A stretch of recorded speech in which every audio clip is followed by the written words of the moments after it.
Hello YouTube, it is Championdjk coming at you again with another video, and today we have got some Mini GT and a BBR and a BBR. We got a BBR to look at as well. Pretty cool stuff. Just some recent stuff that I picked up, and I feel like we got to take a look at it. We've got a U.S. manufactured vehicle from Mini GT, which is pretty exciting. Don't have too many of those in Mini GT's lineup. Aside from some Mustangs and the Ford GT, stuff like that. We had that one, was a Lincoln, I think.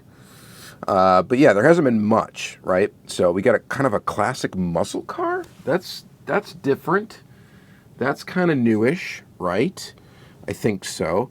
So we're going to take a look at that. That's exciting. That's from the James Bond series. And we got some race cars. We got some other cool stuff. So let's just get right into it for the sake of time. We've got, about 9 pieces here. We got 9 cars to look at.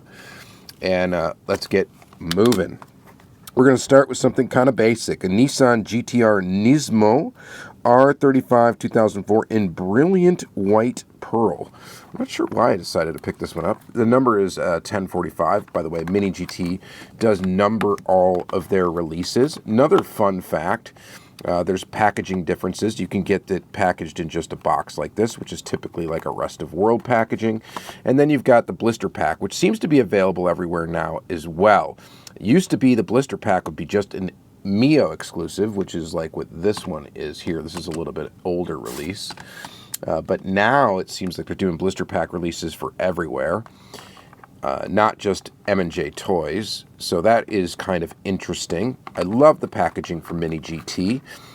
The packaging is fantastic because it gives you a storage solution for the car. I talk about it in every video that we showcase Mini GT, that I love the packaging. It is fantastic. So some people won't buy this like this because they want to be able to display the car carded, and I understand that. Some people are carded collectors. Of course, I open everything up. So the packaging really doesn't make any difference to me as long as we get this box. And in the carded packs, you also get the box. So not a big deal. I think Mini GT is one of the best bang for buck brands, 100%. The detail is very good, and the price is pretty darn good as well. So I think value proposition-wise, these are very, very good. So, like I said, blister thing fits inside of there. The car fits inside of there. You can put it back. You can store this box and put this on display. And when you need to move it around or you want to store it, you can store it inside the box, which is an absolutely fantastic option, in my opinion. And likely your opinion as well. Very nice. So, a lot of brands have done this particular GT-R. I'm going to go ahead and lower the camera a little bit. I like to get a little bit of low angle on the vehicle. We can get it nice and close to the camera then. So let's try it right there. And get it really up close here. Pretty nice. So very detailed indeed. Mini GT always rolls. We got metal on metal, so metal body, metal base. And this is a 2024 GT-R. I actually don't like the 2024 as much as some of the older R35s. I think mainly the front end looks a little less cool. But this is, of course the Nismo GT-R. So it's got a little bit of a body kit action on it. Some carbon fiber stuff that's visible. And of course, Mini GT did a fantastic job of doing the casting. But, I think that's why I got this, because I don't have any, 2024s or this kind of, newer looking front end ones. And I am right in saying that, right? The front end looks a little bit different on, the latest R35s.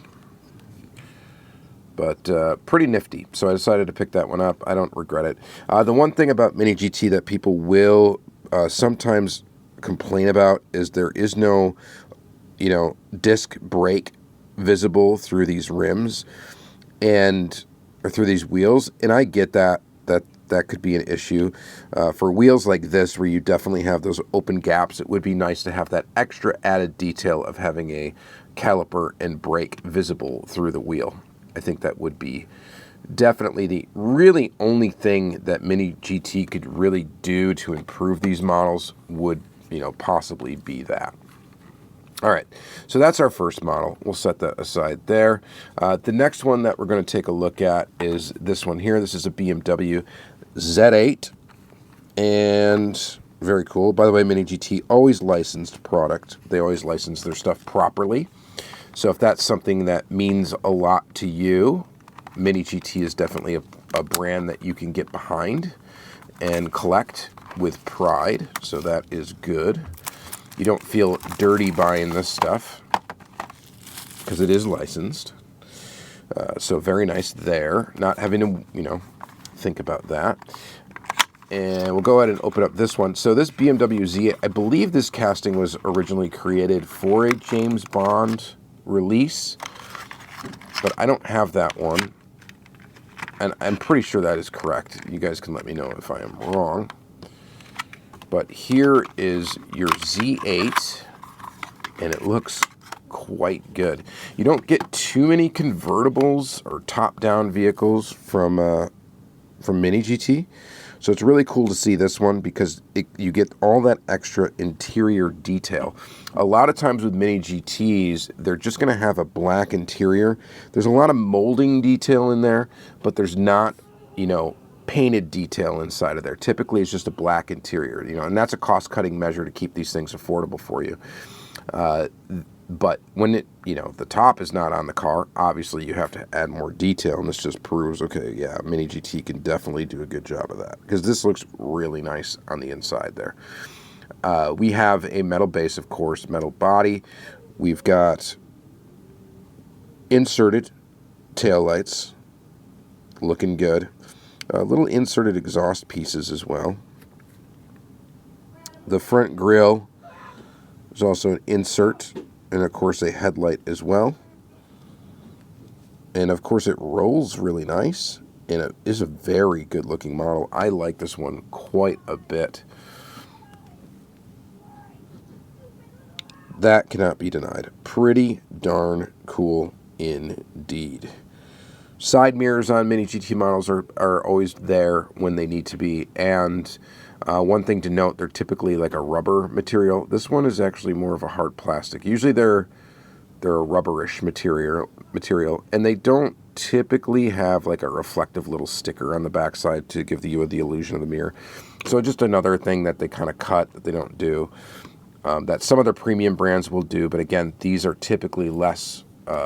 These cost less typically than a lot of premium brands. All right, next. So we'll get into this car, I guess we should do next.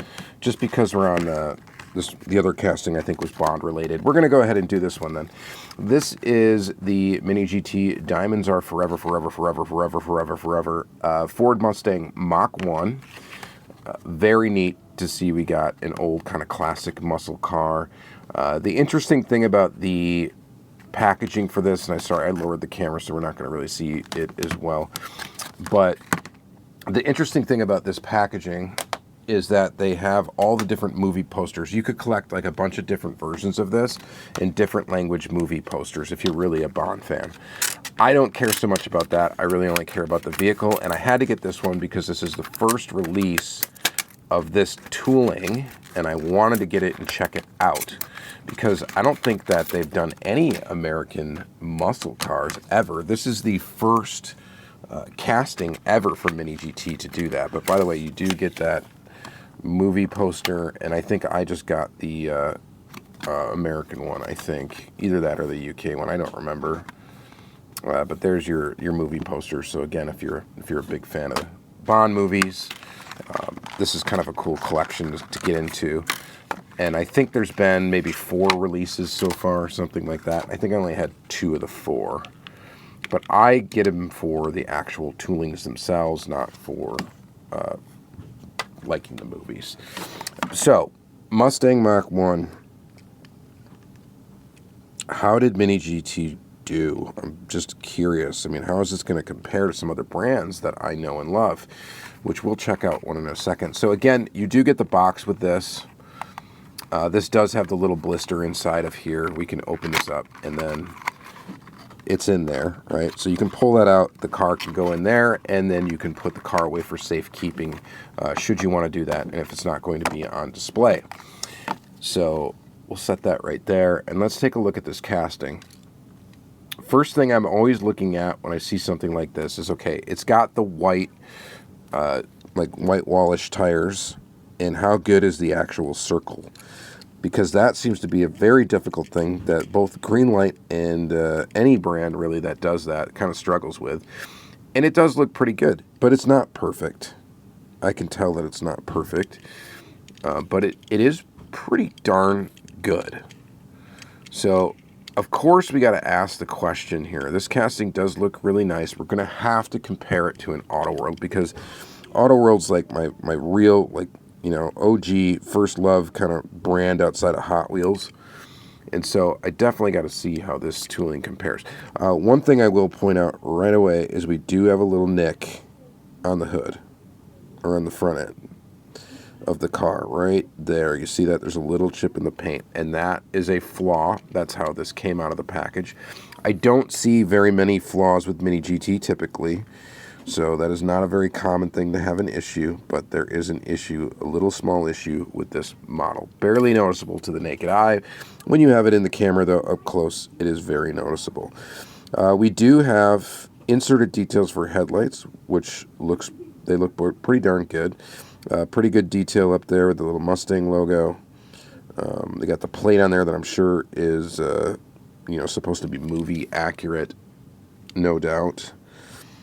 Inserted details in the back, rubber tires, it rolls really nice. The wheels are on slightly wonky, so it's not rolling perfect. So I didn't get a perfect example, and you know, that's unfortunate, but we still know, you know, based on this, kind of how the tooling looks. I have an Auto World here of a Mach 1. This may not be the exact, you know, trim or whatever, but this is an Auto World. And Auto World's got a little wonky axle on this one too, so there is that. The wheels on this one look meaner, but it's a different wheel, right? But this is Auto World, and Auto World does a fantastic job with this casting as well. They're going to have all painted detail, but I just wanted to show you this just because I needed to look at it. And the other cool thing with Auto World is it does have an opening hood feature and a detailed engine in there. And the one thing to note, of course, about Auto World is it's less expensive than a Mini GT. So, and there's a lot. They made this vehicle in a ton of different colors and variations and year variations and all that. So if you're a Mach 1 fan, Auto World's definitely your go-to, but I would not stop you from buying a Mini GT of this car at all. And I am very happy to have both. And it's also really cool to see the scale, because both of these brands are, you know, basically a true 1/64 scale brand. And scale-wise, these things are pretty much bang on with each other. It almost has the illusion that this front end is wider on the Mini GT, or that the car is wider in general, but it really is not. It just is kind of an illusion there with this hood accent. So pretty interesting. Like, they sit at like pretty much the same height too. This one sits up maybe just a little bit higher. Because of the wheels, this one's got a little bit lower of a stance, but very cool and just neat. Now, one thing you will notice on this one, it does have side mirrors and, of course, the inserted details for headlights and taillights, because that's what Mini GT does. It is not typically what Auto World does, or not as often anyway. All right, so we had to do that. I had to compare that. Comparing any other brand's Mach 1 to this would just be not fair. The Mini GT would just blow it away. So if we're talking about Hot Wheels, or even the Johnny Lightning casting, I think they do a Mach 1. Not as good as the Auto World. The only other one that I could have got out, I do have a Kyosho Mach 1 of this, but it's buried, and it would be hard for me to get it out. I didn't get it out for this video, but that's a very nice version of a Mach 1 as well. Okay, done with that. Very cool to see. We're going to get our last, like, non-race car out before we get into the race cars, and I love race cars. Race cars and diecast are just fantastic because they add a lot of detail.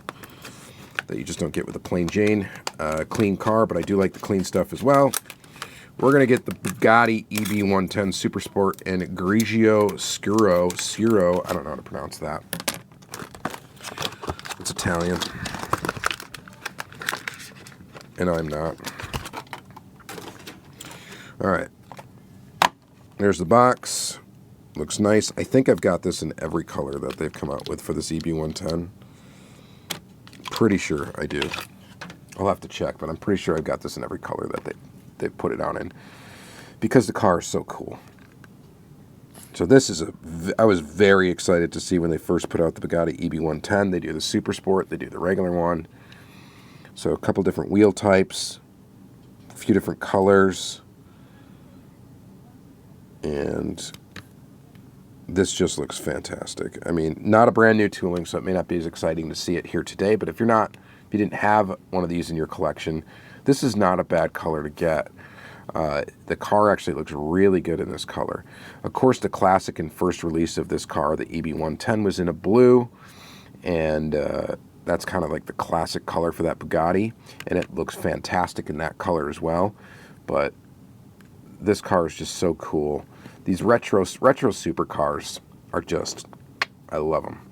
So this thing is just so fit to be in my collection, and a fantastic casting. And again, you get engine detail with this one, which you don't get in every Mini GT model. You're only going to get it if the engine is visible, right? Because Mini GT does not do opening parts, which is actually something that I prefer in most cases, because opening parts can sometimes create lines in the tooling that we don't like to see. And if you're really going for realism, yeah, having an open part, I guess, is realistic, because cars have opening parts.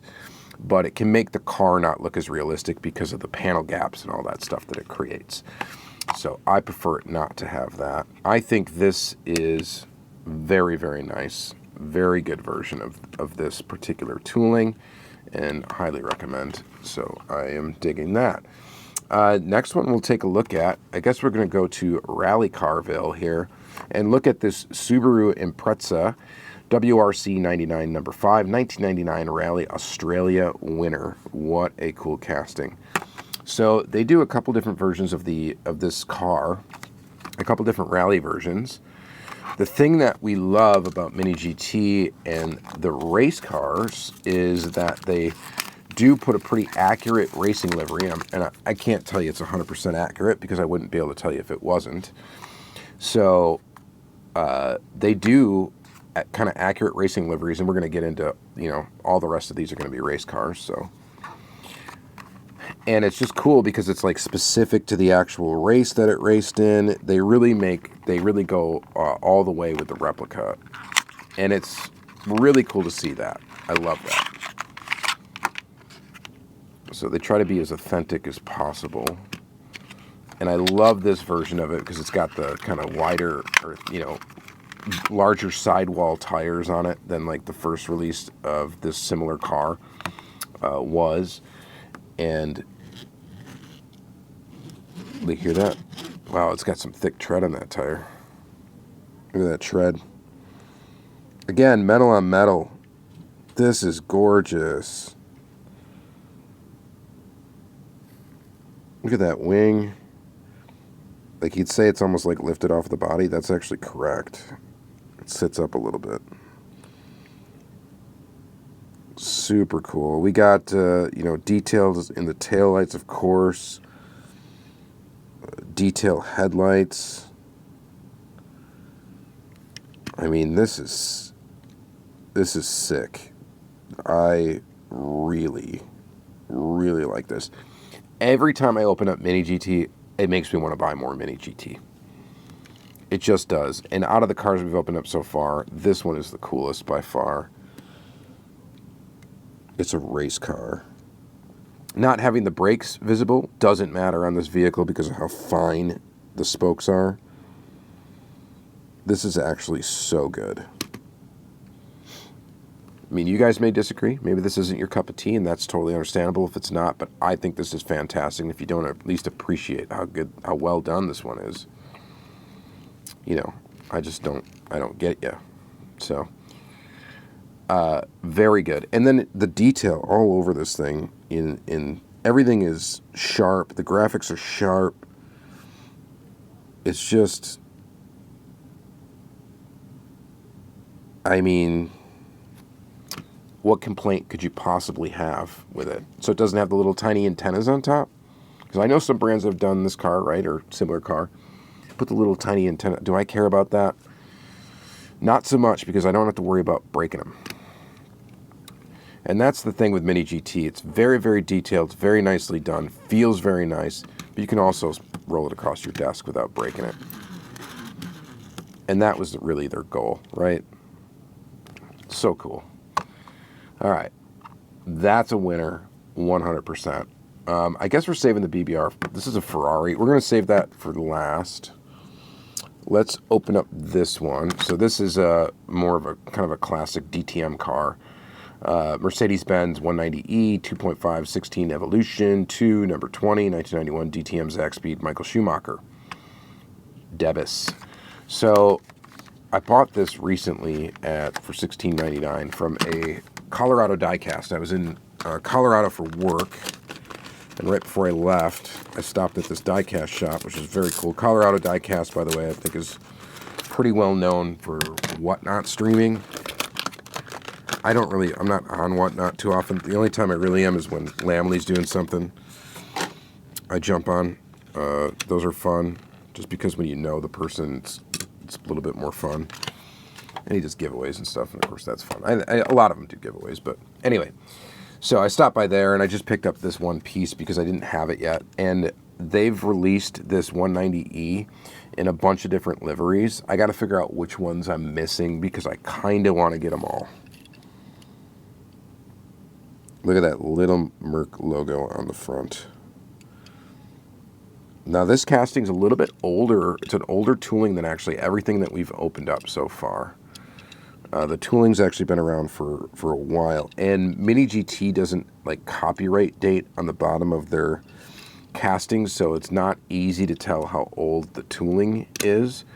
This one you have to be very careful because of that little hood ornament logo. You do not want to rip that off, so you do got to be careful of that little piece there. But, I mean, so cool. And the liveries that were on this car, there's so many cool ones.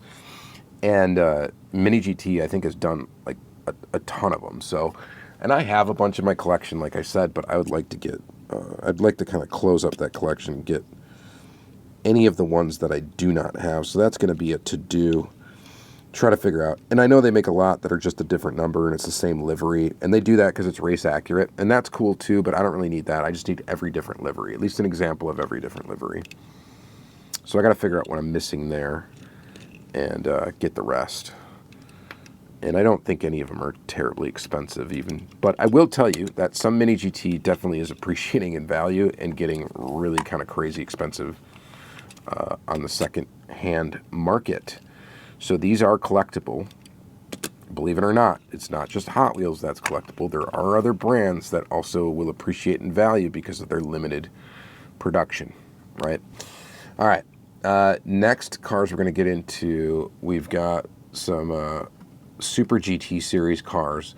Let's do this one here. This is the Autobox Super GT Honda NSX GT Type S GT 500 number 8 Arda Mugen NSX GT Arda 2023 Super GT series. That's a lot. It's a lot to say. Let's go ahead and open it up. So they've got IMSA licensing. They got the Super GT licensing. They got some Formula One licensing. You know, they got some really cool stuff. You know, for race car fans, you know, it's tough not to collect this brand. And this car looks really freaking cool. I mean, livery's great. Casting is fantastic.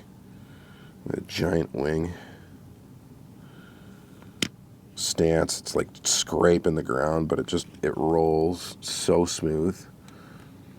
They just really do these cars so fantastically well. I mean, look at the amount of like graphical detail on here, but how sharp everything is. It's so sharp. And, you know, it's like printed on. It's not like decaled.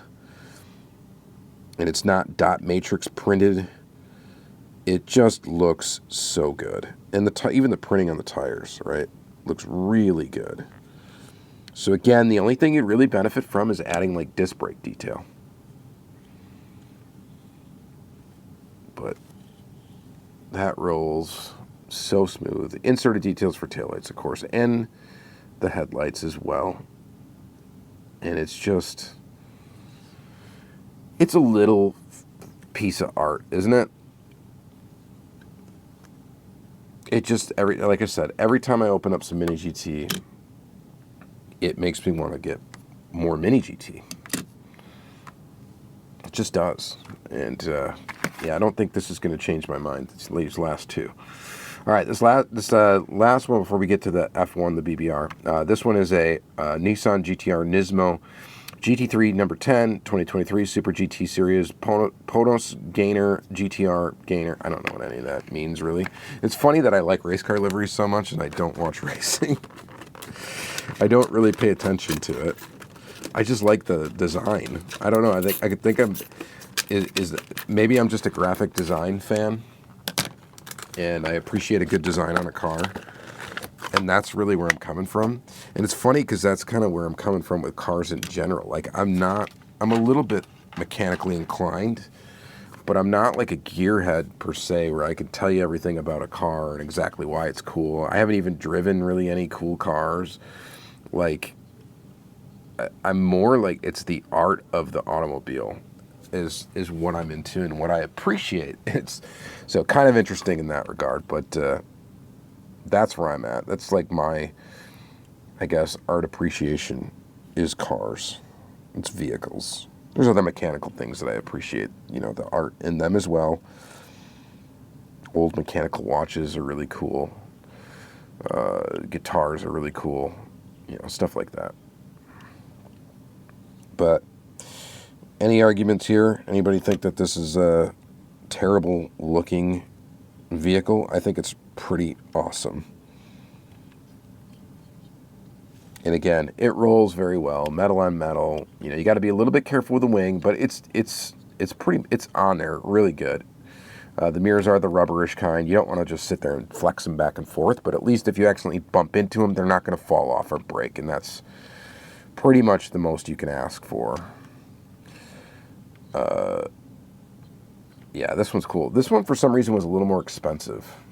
I don't remember. I don't know why. Sometimes the racing livery ones, and I think it's something to do with licensing, if I had to guess, they can be a little bit more expensive than the, like, you know, this Bugatti, for example. It seems like that is the case anyway.